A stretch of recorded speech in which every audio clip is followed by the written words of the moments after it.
Hey guys, another month and another roundup of awesome iPhone 7 cases, back with a little bit more this time, and we're looking at the top 7 iPhone 7 cases for the month of November. Starting out, we have a couple cases that are basically generic versions of more popular cases from a company named YESCO. The first is a pretty simple, clean hybrid case that will give you some moderate to serious protection. I have it in the rose gold and gunmetal colors, and I think they both look fantastic on the iPhone 7. They're made specifically for the 7, so there's no headphone cutout on the bottom, and the case won't add too much bulk. There's a little bit of a lip, but I'd still recommend installing a screen protector, which is pretty convenient with this case considering they do include a free glass screen protector with the case. Now the next case from them is another familiar looking design, but with a slightly different center section. It's very thin and has a rugged hard plastic shell that's pretty good at absorbing shock. The case also comes with the free screen protector, so you should be pretty good for an all-around protection with these two cases, while still maintaining pretty thin profiles. My preference of these two would be the first one, a little bit more protection and a look that I think is a little bit cleaner and nicer looking.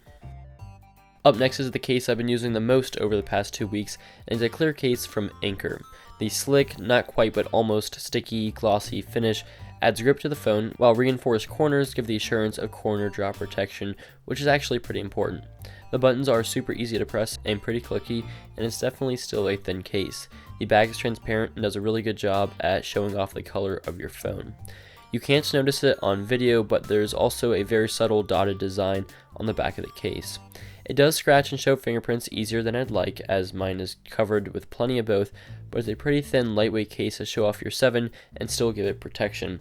And it is designed for the 7, so there's no headphone cutout on the bottom. And finally, I have the second half of the Urban Armor Gear cases that I showed off a little bit last month. The first is an incredibly cool industrial looking case with metal accents on the center and a honeycomb frame that reminds me of Thing from Fantastic Four. It's a pretty sweet looking case overall, and also the thickest on the list. It's a nice design departure from some of Urban Armor Gear's other cases, and it'll definitely give you some decent protection and a little bit of a lay on the table design, but again, I'd probably recommend a screen protector if you can.